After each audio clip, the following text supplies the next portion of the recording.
Passport জালিয়াতিতে আরও এক police, আগেরবার এক এসআই।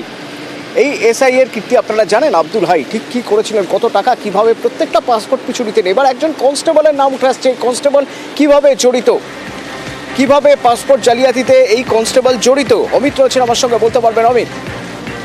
সেটা 52টি পাসপোর্টের যে তথ্য উঠে এসছে এখনো পর্যন্ত আব্দুল হাইকে গ্রেপ্তার করা বা তার বিরুদ্ধে যে তথ্য প্রমাণ পাওয়া যাচ্ছে, সেই জায়গায় 52টির বাইরেও প্রায় আরো শতাধিক পাসপোর্ট ইস্যু হয়েছে ভুয়ো নথি দিয়ে।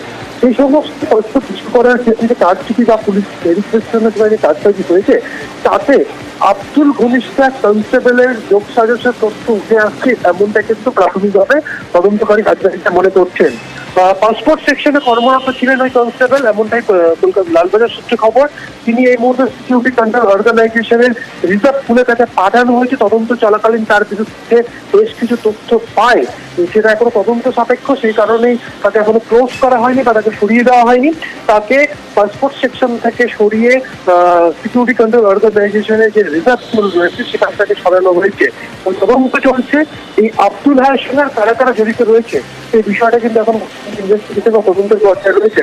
এবং আব্দুল হাই ছাড়াও তার অত্যন্ত ঘনিষ্ঠ এই কনস্টেবল ছাড়াও যোগসূত্র আছে বলে মনে করা হচ্ছে। প্রাথমিক প্রমাণ পুলিশ পেয়েছে, সমস্ত এই মুহূর্তে তদন্তের পর্যায়ে বলে লালবাজার সূত্রে আমি জানতে পারছি।